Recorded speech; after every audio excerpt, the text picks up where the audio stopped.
Well, later today, the European Union is expected to finally give a long-delayed go-ahead to a huge trade deal with South American bloc Mercosur. Here in Paris, farmers brought their tractors to the capital to protest. They say that their livelihoods would be threatened by unfair competition, cheaper products in South America that face less strict regulation, flooding European markets. President Emmanuel Macron said that France, the EU's largest agricultural producer, will vote against the deal, but the accord is still expected to pass, and it would create one of the world's biggest free trade areas. For more, let's speak to Andrew Hilliar from our International Affairs Desk. Hello to you, Andrew. This Mercosur trade pact has been decades in the making. It's still not across that finish line yet, though, is it? No, not quite yet. Let's just look at some of the key facts to give you an idea of why it has taken so long to put together. This finalised agreement, and you alluded to it yourself, would simply be huge. It would cover more than 700 million people, accounting for roughly a quarter of global GDP. So the implications here are massive. Now, why has it taken so long? Well, there's been a lot of pushback, as we've seen, from Europe's agricultural sector, particularly here in France. We've seen those protests, but also in Ireland and Poland. There are fears essentially that cheap Mercosur imports could undermine their sector, notably concerning food safety and environmental standards, which are different in the Mercosur countries. Notably, the agricultural sector here in the EU did obtain fresh funding pledges and safeguards, but as we've seen, that's not enough for many. There's also, as you can see there, political shifts in, for example, Brazil. You've had left-wing governments followed by right-wing governments, Bolsonaro, and then Lula's left-wing government. And in Europe, you've had successive governments shifting between supporting and opposing the trade deal, depending on domestic pressures. Now, is it over the finish line yet? Well, there are a few things left. As you just mentioned, of course, it's likely to be approved today by member states. Now, for that to happen, it needs to have a qualified majority. So that's 15 out of 27 EU countries voting in favour, representing 65% of the bloc's population. It also, however, needs approval from the European Parliament.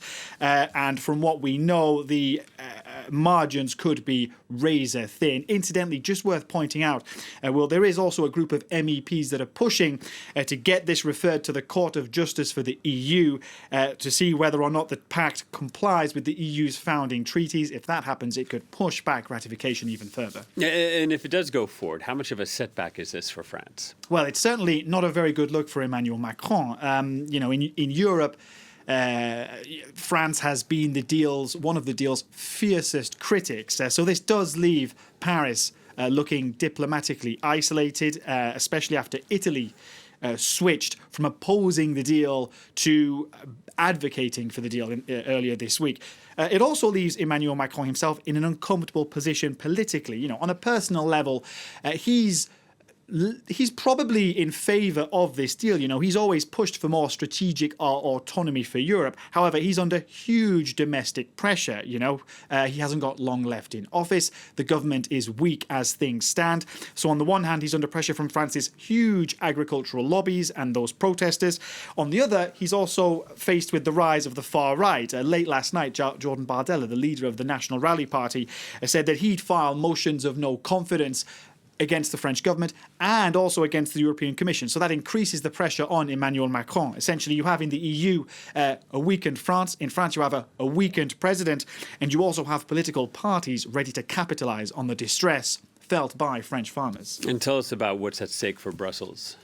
Well, look, the deal's backers say that this is a crucial opportunity for the EU to show that it still has muscle, that it has clout, that it can show up as a defender for free multilateral trade, especially when faced with American tariffs and aggressive Chinese exports. So proponents of this deal say the EU needs to show it has strategic autonomy. It needs to show that it can show up in South America, where China, as you're about to see, has made massive inroads. Now, China, as you're going to see on your screen, has been rapidly developing its trade ties with various Latin American countries. It has become an increasingly important trade partner, as you can see there. And one thing, incidentally, that I'll add, Will, is that what's also been overshadowed during the ongoing debates is the importance of this deal for the EU in securing its supply of critical minerals. The EU is currently massively dependent on China for critical minerals. Of course, these are extremely important resources when it comes to future technologies, clean technologies, defence. So Brussels wants to diversify the countries from which it sources the resources. Just one point worth making, however, and this is important, is that even though Mercosur countries do contain large reserves of those critical minerals, the concern is that in countries like Brazil, where there are reserves of lithium, the environmental safeguards contained in this deal are not strong enough to protect against the potential environmental destruction that could be caused by mining those minerals. All right, Andrew, thank you very much. Andrew Hilliar from our International Affairs Desk. Let's speak to our reporter, Liza Kaminov, who's standing by on the Paris Beltway, the Périphérique. Hello to you, Liza. French farmers have been causing something of chaos here in the French capital recently. Tell us a little bit about the protests that are underway this Friday.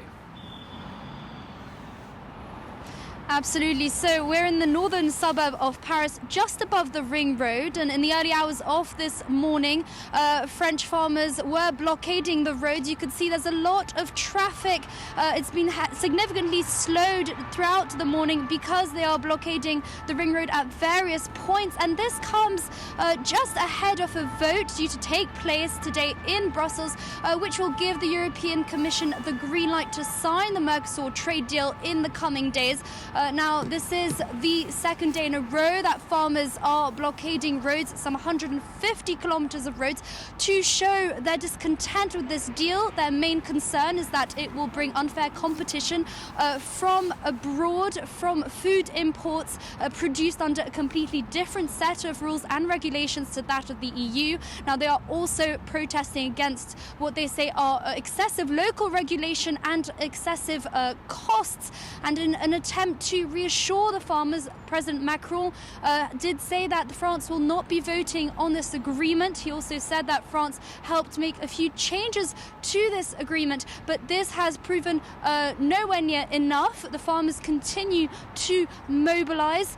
In fact, this agreement, which has been in the making and negotiated on for 25 years, doesn't just concern France, it concerns the entire European Union. And it's not just France that is worried about this. You also have Ireland, Hungary and Poland who are opposing the deal.